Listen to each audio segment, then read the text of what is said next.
함께 나눌 하나님의 말씀은 마태복음 5장 1절로 12절까지 말씀입니다. 예수께서 무리를 보시고 산에 올라가 앉으시니 제자들이 나아온지라. 입을 열어 가르쳐 이르시되 심령이 가난한 자는 복이 있나니 천국이 그들의 것이미요. 애통하는 자는 복이 있나니 그들이 위로를 받을 것이미요. 온유한 자는 복이 있나니 그들이 땅을 기업으로 받을 것이미요. 의에 줄이고 목마른 자는 복이 있나니 그들이 배부를 것이미요. 긍휼히 여기는 자는 복이 있나니 그들이 긍휼히 여김을 받을 것이미요. 마음이 청결한 자는 복이 있나니 그들이 하나님을 볼 것이미요. 화평하게 하는 자는 복이 있나니 그들이 하나님의 아들이라 일컬음을 받을 것이미요. 의를 위하여 박해를 받는 자는 복이 있나니 천국이 그들의 것임이라. 나로 말미암아 너희를 욕하고 박해하고 거짓으로 너희를 거슬러 모든 악한 말을 할 때에는 너희에게 복이 있나니 기뻐하고 즐거워하라. 하늘에서 너희의 상이 큼이라. 너희 전에 있던 선지자들도 이같이 박해하였느니라. 아멘. 아멘.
마태복음 5장 1절로 12절까지 말씀을 통해서 팔복 세 번째 시간 온유한 사람이라고 하는 주제와 함께 말씀을 나누려고 합니다.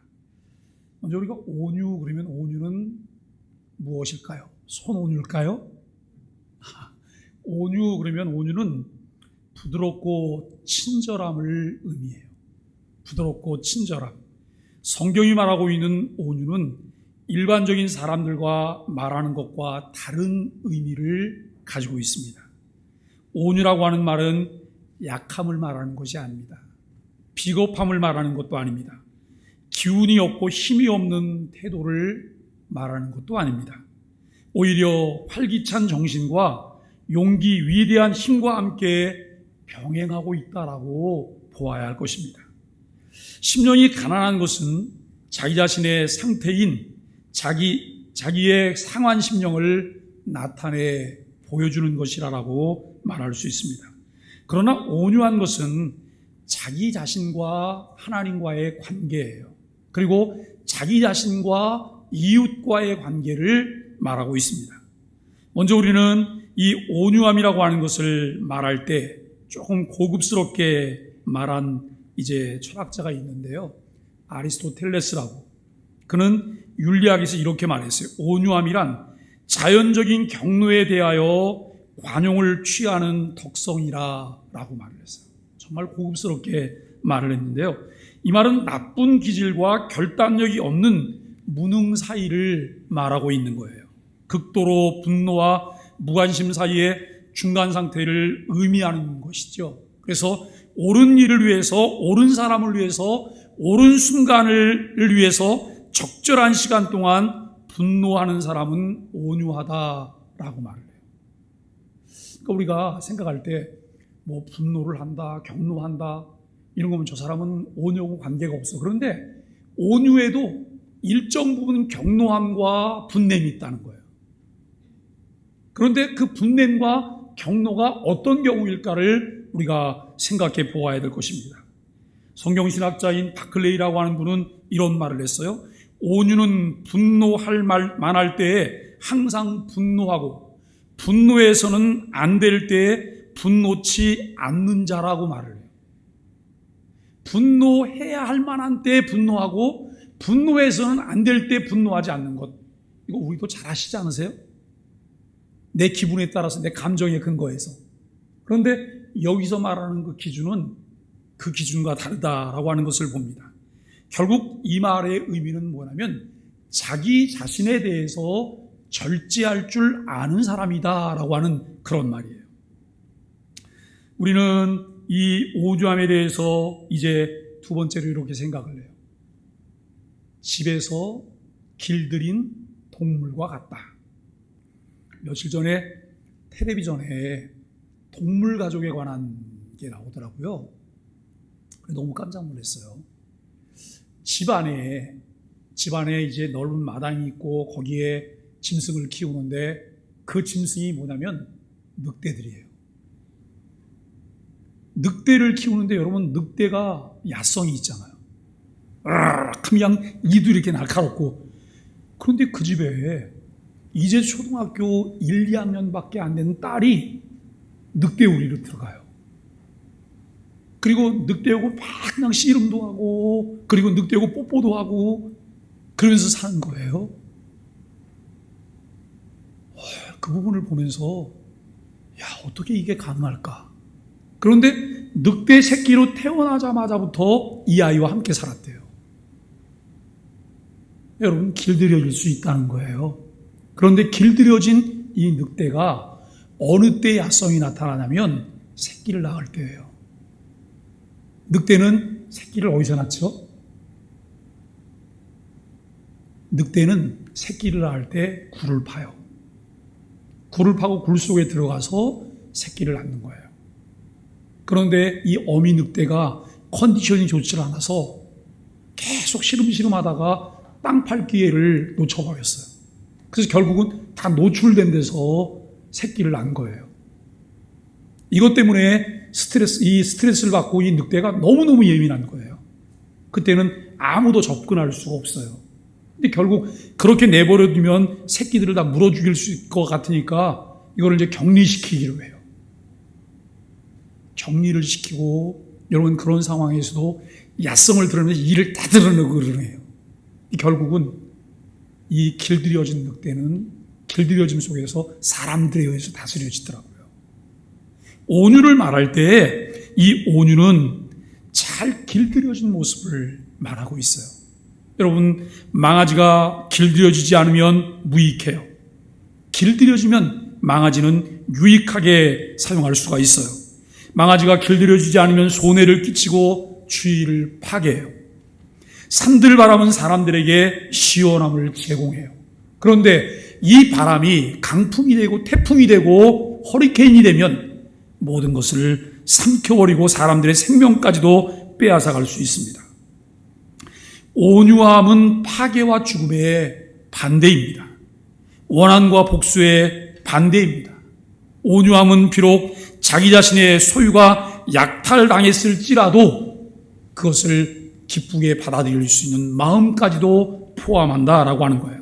왜냐하면 하나님이 더 나은 것을 채워주실 것을 믿기 때문이에요. 어제 임직자하고 봉사론 공부를 함께 하면서 이 봉사자는 어떤 사람이냐, 주님이 하셨던 것처럼 희생과 자기 권리를 포기할 줄 아는 사람이어야 한다라고 하는 거예요. 예수님이 하나님과 동등됨을 여길 것을 취하지 아니하시고 이 땅에 사람의 몸으로 오셨어요. 사람의 몸으로 오셔서 자기 모든 권리를 포기하시고 하나님의 뜻에 복종하고 구원 계획을 이루셨던 이 모습들을 보게 됩니다. 청교도 순교자였던 존 버년이라고 하는 사람은 이런 말을 했어요. 엎드린 자는 넘어질 것을 걱정할 필요가 없다 그래요. 왜냐하면 엎드려 있는데 더 이상 넘어질 게 어디 있겠습니까? 여러분, 그래서 이 존 버년은 매일 땅의 것을 바라보지 않고 위의 것만 바라봤어요. 땅에 엎드려진 자이기 때문에 위의 것만 바라보면서 그가 생활했어요. 하늘에 있는 것을 일평생 소망하며 살았어요. 그러면서 그가 불후의 명작 2편을 남겼는데 그것이 뭐냐면 철로역정과 거룩한 성이라고 하는 작품이에요. 그러므로 온유함은 자신의 상처나 손실을 걱정하지 않아요. 상대방에게 결코 원한을 품지 않는다고 하는 것입니다. 땅에 있는 것보다는 하늘에 있는 것들을 소망하며 사모하기 때문에 그렇습니다. 셋째는 온유함은 죄에 대한 수동적인 수용이 아니라 능동적인 거룩한 분노라고 말합니다. 온유함은 비겁함이 아닙니다. 자신감의 결여도 아닙니다. 인간적인 친절함도 결코 아닙니다. 제가 신학교 다닐 때 어느 목사님이 오셔서 이 부분을 설교를 하셨어요. 그런데 그분이 설교 시작부터 마지막까지 계속해서 힘줘 강조하는 것이 있어요. 그것이 뭐냐면 온유함이라고 하는 것은 생내적인 것이 아니라는 거예요. 천성적인 온유함을 말하고 있지 않다는 거예요. 천성적으로 그가 부드럽고 온유하고 이런 모습을 말하는 것이 아니라 어떤 계기를 통해서 변화되어서 갖게 된 온유함을 말하는 것이라 그래요. 여러분 100% 동의합니다. 우리가 여러분 온유하지 않으면 독을 뿜습니다. 그리고 악을 내뿜습니다. 오늘 우리는 우리의 삶을 통해서 여러 가지들을 생각해 볼 수가 있습니다만 여러분 그러면 온유함이라고 하는 것이 무엇일까? 온유함은 제어된 분노예요. 브레이크가 있는 분노라고 하는 것입니다. 거룩한 분노입니다. 정당한 변호입니다. 베드로전서 2장 21절로 23절 말씀에 보면 이를 위하여 너희가 부르심을 입었으니 그리스도도 너희를 위하여 고난을 받으사 너희에게 본을 끼쳐 그 자취를 따라오게 하셨느니라. 저는 죄를 범치 아니하시고 그 입에 괴사도 없으시며 욕을 받으시되 대신 욕하지 아니하시고 고난을 받으시되 위협하지 아니하시고 오직 공의로 심판하는 자에게 부탁하시며 라고 하는 말씀이에요. 예수님은 모든 것을 하실 수 있지만 그것을 제어하셨어요. 거기에 브레이크를 거셨어요. 그리고 그 일에 대한 심판은 하나님께 맡기셨어요. 예수께서 아무런 잘못을 범하지 않았는데 그를 비난하고 고소하는 모든 내용들은 다 거짓말인데 주님을 고소할 때마다 사람들의 고소는 하나도 일치하지 않았어요. 주님을 비방할 때마다 사람들의 비방은 잘못되었어요. 주님을 조롱할 때마다 사람들의 조롱은 다 거짓과 위선으로 가득 차 있어요. 그런데도 예수님은 고난을 받으셨습니다. 주님은 그들에게 온유함을 친절히 보여주셨습니다. 이것이 바로 온유함의 진리예요. 오늘날 우리 그리스도인들은 우리의 신앙생활 속에서 결코 어떤 경우에는 화를 낼 수 있거나 없어야 된다라고 하는 거예요. 어떤 경우에는 화를 낼 수 있어야 하고 어떤 경우에는 화를 낼 수 없어야 된다라고 하는 것입니다. 그 화는 인간적인 경노가 아닙니다. 이것은 죄에 대한 분노입니다. 성전 안에서 예수님이 하셨던 거룩한 분노를 볼 수가 있는데 여러분, 그러므로 온유함은 죄에 대한 거룩한 분노라고 말할 수 있습니다. 하나님을 위하여 목숨을 바쳐야 되는데요, 이 영적 삶에서는 엘리야 선지자처럼 여호와의 분노가 내게 가득하여야 한다라고 하는 거예요. 여호와의 분노가 내게 가득하여야 한다. 이웃에 대하여, 그냥 사람들에 대하여 그런 것이 아니라 무엇에 대하여요? 죄에 대하여. 죄에 대하여 내게 분노가 가득하여야 한다라고 하는 그런 부분입니다. 여러분, 네 번째 온유함의 내용을 보면 하나님 앞에 복종하면서 신뢰하는 태도라고 하는 거예요. 온유함이란 하나님 앞에 신뢰와 복종의 태도를 가르칩니다. 온유는 하나님과 나 자신의 관계입니다. 이 관계는 수평적인 관계가 아니에요. 수직적인 관계예요. 온유한 사람은 하나님 앞에 머리를 숙이고 낮아집니다. 여러분, 그러나 사람들 앞에서는 당당한 거예요. 우리가 천하의 비겁한 쫄짱부는 어떤 사람이냐면 자기보다 큰 사람 앞에서는 굽신굽신하고 약한 사람 앞에서는 큰 소리를 치면서 짓밟는 사람이 천하의 쫄짱부예요. 대장부가 누굴까요? 약자를 보호할 줄 아는 사람, 자기보다 강자에 대해서는 늘 당당한 사람, 그 사람이 대장부인 거예요. 그런데 우리는 시류를 따라서 내 이익을 위해 이익이 있는 곳에는 늘 굽신굽신하지 않나요? 그리고 나보다 힘이 없고 아무런 도움이 안 되는 사람들에 대해서는 우리가 함부로 대하는 그런 자세를 갖고 있지 않나요? 사랑하는 여러분, 오늘 우리는 이 온유함의 특징이 무엇인가를 생각해요. 온유함은 그리스도인들을 용감하게 만들어줍니다. 왜냐하면 그들은 삶의 지배자는 내 안에 있는 자아가 아니라 하나님이라고 하는 사실을 믿기 때문입니다. 그리고 하나님께 전폭적으로 맡기고 의지하기 때문이죠. 그래서 온유한 사람은 하나님의 감동으로 용감하게 된 사람들이에요. 시편 37편 1절로 11절까지 말씀에서 시편 기자는 누가 온유한 사람인가라고 하는 질문에 다윗은 여호와를 의뢰하는 자가 온유한 자다라고 말을 해요. 여호와 안에서 기뻐하는 자가 온유한 자라고 말을 해요. 여호와께 의탁하는 자가 온유한 자라고 말을 해요.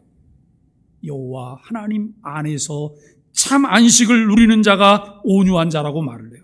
하나님을 신뢰하면서 노래하는 자가 온유한 자라고 대답합니다. 이사야 시편 69편 32절 말씀에 보면 온유한 자가 이를 보고 기뻐하나니 하나님을 찾는 너희들아 너희 마음을 소생케 할지어다 라고 말씀합니다. 여러분, 온유한 사람의 삶은 어떤 삶일까요? 이 복된 길로 걸어가는 세 번째 하나님 나라 백성은 누구일까? 팔복은 그 사람을 온유한 사람이라고 말을 해요. 온유한 사람의 복된 삶은 무엇일까? 첫째는 온유한 사람은 하나님 말씀에 대해서 온유한 마음을 갖는 사람이에요. 온유한 사람은 하나님의 섭리하심에 언성을 높이지 않고 불평불만을 갖지 않아요. 자기 자신이 복종하는 자세를 취하는 것이죠. 만약 사람의 마음이 분노와 격정으로 끓어오르고 화가 눈으로 불꽃을 튀긴다면 이것은 온유한 자가 아닙니다. 왜냐하면 온유한 자의 삶과는 거리가 너무나 멀기 때문에 그래요. 하나님 말씀은 온유한 사람에게 머물러 있어요. 그러나 인간의 분노는 항상 어리석은 사람에게만 머물러 있다고 하는 것을 우리가 생각해 보아야 합니다. 전도서 기자는 전도서 7장 9절을 통해서 이렇게 말합니다. 노는 우매한 자의 품에 머무름이니라. 목사님, 요즘 저는 왜 이렇게 짜증이 나는지 모르겠어요. 요즘 왜 이렇게 분노가 자주 일어나고 노가 많은지 모르겠어요. 여러분, 그 분노가 의분인가요? 의분이면 내가 하나님께로 가까이 가기를 원하고 거룩한 삶을 추구하기 때문에 내 안에 있어서 일어나는 거예요. 그런데 관계 때문에 자꾸 짜증이 나고 분노가 일어나면 이것은 온유함이라고 말할 수가 없다고 하는 것이죠. 화를 잘 내고 분노하는 사람은 마치 폭약 같아서 건드리기만 하면 무섭게 불을 뿜어낼 것입니다. 독을 내뿜습니다. 악을 내뿜습니다. 여러분, 케이스라고 하는 학자는 이런 말을 했어요. 한 사람이 1시간 동안 계속 화를 내고 있으면, 한 사람이 1시간 동안 계속 화를 내고 있으면 80명의 사람을 죽일 수 있는 독을 뿜어내는 것이다. 이거 굉장히 무서운 얘기 아니에요? 집에서 엄마가 아이들에게 1시간 내내 화를 내면서 막 분노해요. 결국 그 시간에 그 엄마를 통해서 뭐가 분출이 되고 있는 거예요? 아이들을 다 죽일 수 있는 독이 분출되고 있는 거예요. 유독가스로 말하면 그 아이들은 벌써 질식해갖고 죽어 있어야 되는 거예요. 그런데 그것을 내가 느끼지 못하기 때문에 나도 모르게 자꾸 분노하게 되는 이런 모습을 우리는 보게 됩니다. 분노는 무서운 것이고 불과 같고 폭약과 같습니다. 온유한 사람은 하나님 말씀에 순종하는 사람입니다. 하나님의 뜻에 따르는 사람이라고 하는 것을 우리는 보아야 합니다. 두 번째로, 온유한 사람은 예수님의 마음을 닮아갑니다. 예수님은 참된 온유의 모형이시죠. 예수님이 마태복음을 통해서 우리에게 이렇게 말씀하셨어요. 마태복음 11장 27절, 28절, 29절에 보면 나는 온유하고 겸손하다. 나는 온유하고 겸손하다. 여러분, 누가 이런 말을 할 수 있겠어요? 제가 설교하면서 여러분, 저는 온유하고 겸손합니다. 그러면 다 웃을 거예요. 왜요? 말이나 돼? 제가 그런 말을 하면서도 여러분, 제가 그래, 아이고, 말도 안 되는 소리를 어떻게 그렇게 주절주절 잘하고 있어? 이렇게 말할 거예요. 우리는 온유하고 겸손하기가 쉽지 않아요. 그래서 우리는 예수님에게서 그것을 배워야 돼요. 어거스틴이라고 하는 사람이 있어요. 그 앞에 꼭 이 글자를 붙여 성 어거스틴 그래요. 그런데 이 성 어거스틴은 이런 말을 했어요. 예수 그리스도는 우리에게 그의 기적적인 일들, 즉 소경이 눈을 뜨는 것이나 죽은 자들을 살리는 것을 배우라고 명령하지 않으시고 그분의 온유를 배우라고 말씀하셨다. 그러죠? 그런데 우리는 교회 생활하면서 자꾸 내가 흉내내려고 하는 것이 뭐냐면 예수님이 행하셨던 기적적인 일들이에요. 예수님을 닮으라고 말을 해요. 뭘 닮을까요? 그분의 온유하심, 겸손하심, 그분의 인격, 하나님의 뜻에 온전히 복종하셨던 그분의 희생과 자기 권리 포기, 이런 것들을 우리가 배우고 본받는 것입니다. 어떻게 하면 예수님의 온유함을 닮아갈 수 있을까요? 그리스도를 본받아라고 하는 책을 쓴 토마스 아킨피스라고 하는 분이 있어요. 여러분, 이분은 그리스도를 본받아에서 자기 자신을 부인하고 십자가를 짐으로 그리스도를 본받을 수 있다고 이야기를 해요. 그런데 이 말의 원조가 토마스 아킨피스가 아니에요. 예수님이 마태복음서를 통해서 말씀하셨어요. 아무든지 나를 따라오려거든 자기를 부인하고 자기 십자가를 지고 나를 좇을 것이니라 그래요. 이것이 제자의 삶이잖아요. 예수 그리스도를 주로 믿고 고백하는 사람의 삶이라고 하는 것을 우리는 생각해 보게 되어집니다. 셋째는 온유한 사람은 겸손한 마음을 갖습니다. 온유한 사람은 자기를 비천하게 생각하고 자신을 낮추는 사람입니다. 여러분, 구약 성경에서 자기 자신을 낮추고 분노하지 않는 온유의 표상을 한 사람 소개해요. 지면에 이 사람보다 더 온유한 사람이 없다고 말하는 사람이 한 명 있어요. 그가 누굴까요? 모세지요. 모세를 보고 그런 이야기를 해요. 민수기 12장 3절에 보니까 모세는 온유함이 지면의 모든 사람보다 승하도다라고 말을 해요. 민수기 12장에 불행하게도 모세는 구수 여인을 취하였습니다. 그때 이 모세의 누이 미리암과 형님 아론이 그를 비방해요. 그들은 모세의 리더십에 흠집을 냈습니다. 그들은 여호와께서 모세와만 말하였느냐, 우리와도 말씀하지 아니하셨느냐라고 모세에게 도전을 합니다. 여기서 우리는 모세라는 인물을 생각해 보아야 합니다. 여러분, 그는 40대 원기 왕성한 그때 행동할 줄 알았던 사람이에요. 행동할 줄 알았어요.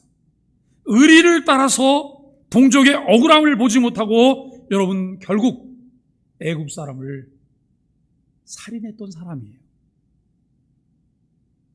이 모세가 과연 온유한 사람이었을까? 성격이 불같은 사람이었을 것이다라고 우리가 생각을 해보게 됩니다. 그는 분노와 다이나마이트와 같은 사람이었습니다. 모세의 심정은 마치 주위 사방의 백성들로부터 불평, 불만이 빗발치는 화살을 맞은 자와 같았습니다. 형님과 누님에게서 분노의 독침을 맞은 자와 같았습니다. 그런데 모세가 어떻게 했을까요? 그는 온유한 마음을 소유한 사람이었습니다. 겸손함을 배운 사람이었습니다. 살인하고 그는 미디안 광야로 지명 수배자가 돼서 도망자의 길로 나섭니다. 그리고 미디안 광야에서 40년 동안 보이지 않는 연단을 그는 받았습니다. 하나님 앞에서 겸손함을 배웠고 사람 앞에서 가져야 될 겸손을 알았습니다. 그래서 그는 하나님 앞에서 분노하지 않습니다. 사람들 앞에 분노의 칼을 들지 않습니다. 오히려 하나님의 뜻을 기다릴 줄 아는 사람이 되었습니다. 머리를 숙입니다. 완전히 엎드릴 줄 아는 사람이 되었습니다. 그때 하나님께서 형님과 이 누님에게 나타나셔서 너희가 어찌하여 내 종 모세 비방하기를 두려워하지 아니하느냐라고 하시면서 책망하십니다.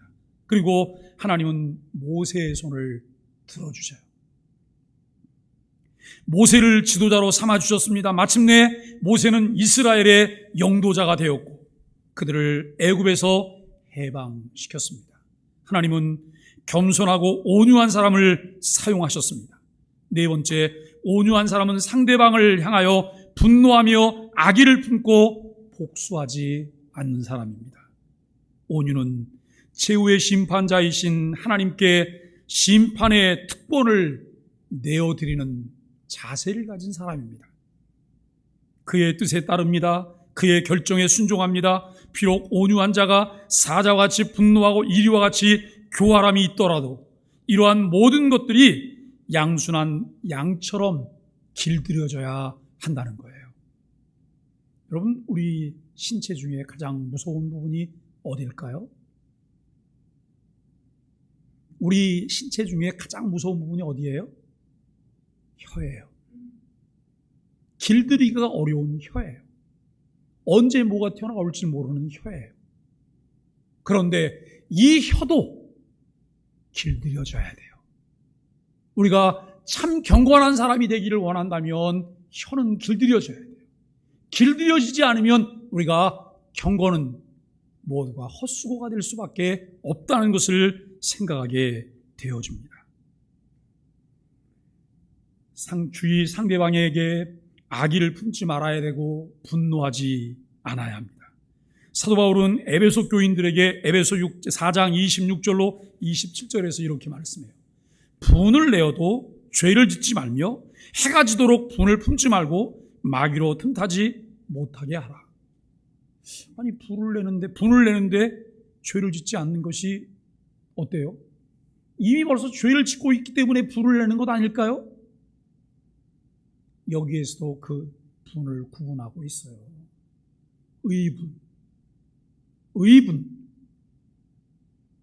그 죄에 대해서는 내가 불같이 지금 화를 내고 있지만 그 사람을 미워하지는 않는 거예요. 이거 구분이 되시겠어요? 우리가 여러분 옛날에 그 방송되는 수사반장을 보면 수사반장에서는 늘 매일 대표했던 말이 있어요. 죄는 미워도 사람은 미워하지 마라. 성경의 가르침 아닐까요? 죄는 미워도 사람은 미워하지 마라 라고 하는 말씀입니다. 오늘 살아가는 그리스도인들에게 성경은 잠언 16장 32절을 통해 우리에게 이렇게 말합니다. 노하기를 더디하는 자는 용사보다 낫고 자기의 마음을 다스리는 자는 성을 빼앗은 자보다 나으니라 라고 말을 해요. 여러분, 영국 사람들의 격언 중에는 이런 말이 있어요. 분노는 어리석음으로 시작하여 무엇으로 끝날까요? 어리석음으로 시작해서 뭐로 끝나게 될까요? 후회로 끝나게 된다는 거예요. 네? 어리석음으로 시작해서 후회로 끝나는데 이걸 내가 왜 해야 돼요? 매일매일 내가 후회하고 손해봤다는 생각이 드는데 그걸 내가 왜 해야 돼요? 하고 싶어서 하는 것이 아니라 다 같이 한번 따라해 주세요. 내가 훈련되지 않았기 때문에, 그리스도 예수에 의하여서 훈련되지 않았기 때문에 나도 나를 통제할 수가 없어요. 나도 나를 붙잡을 수가 없는 거예요. 그래서 여러분, 우리가 참 이 분노하고 난 다음에 그리고 꼭 후회함으로 끝나고 다시는 안 그럴까? 작심삼초로 또 끝나요. 이게 반복되는 것이 우리 인생인 것을 우리는 알게 돼요. 성경은 원수를 사랑하라 그래요. 원수를. 그리고 그를 축복하라고 말을 해요. 예수님 아니고서는 이게 가능하겠어요? 그렇기 때문에 우리에게 하나님이 주신 은혜가 무엇일까요? 우리에게 의를 덧입혀 주셔서 의로운 사람이라고 칭해 주셨어요. 의로운 사람이라고 말하지만 우리는 아직 하나도 의롭지 않아요. 예수님께서 덧입혀 주신 의의 옷을 벗겨내면 여전히 우리는 누추함과 죄의 오염 속에 그대로 있는 사람들이에요. 그런데 이 칭의로서 의롭다라고 선언하심과 동시에 하나님이 동시에 우리 안에서 시작하신 것이 있어요. 그것이 무엇이라고요? 성화요. 점진적인 성화가 시작되게 하신 거예요. 점진적인 성화를 통해서 예수님을 배웁니다. 예수님을 닮아갑니다. 예수 그리스도의 그 영향력이 우리의 삶 가운데 스며들기 시작합니다. 어느 날 나도 모르게 예수 그리스도의 거룩함을 담고 있어요. 어느 날 나도 모르게 내가 다른 사람들에게 미소를 짓고 있어요. 다른 사람들에게 손을 내밀고 있고 그를 보듬안고 있어요. 이것은 구원받은 하나님의 자녀들이 점진적인 성화의 과정 속에서 매우 자연스럽게 얻게 되는 하나님의 은혜며 선물이고 열매들이라는 거예요.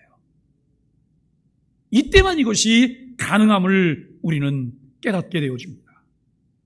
사랑하는 여러분, 오늘 우리는 우리의 삶을 통해서 늘 생각해 보아야 될 것이 많습니다. 어떻게 하면 선으로 악을 이길 수 있을까? 내 의지로 그것이 가능할까?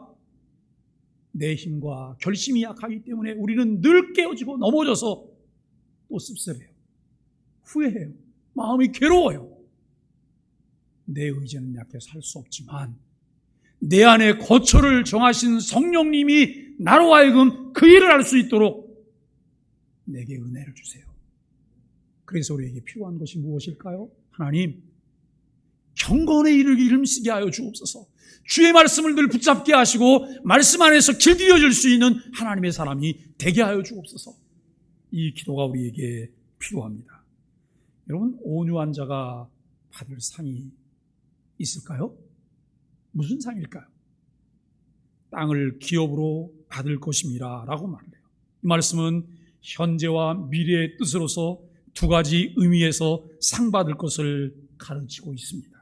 첫째는 온유한 사람은 현재의 세상을 기업으로 받게 된다라고 하는 거예요. 기업으로 받는다라고 하는 말은 분배된 이 몫을 받는다고 하는 의미가 있습니다. 이것은 하나님께서 약속하신 것이고 하나님께서 땅을 내어 주셨습니다. 온유한 그리스도인은 하나님 나라의 일부가 되는 것입니다. 예수 그리스도와 함께 거하게 되는 것이죠. 바울은 그리스도인들을 향하여서 고린도 후서 6장 10절에 이렇게 말을 해요. 아무것도 없는 자 같으나 모든 것을 가진 자로다 라고 말을 해요. 그래서 그리스도인들은 없는 자 같으나 가진 자입니다. 가난한 자 같으나 부유한 자입니다.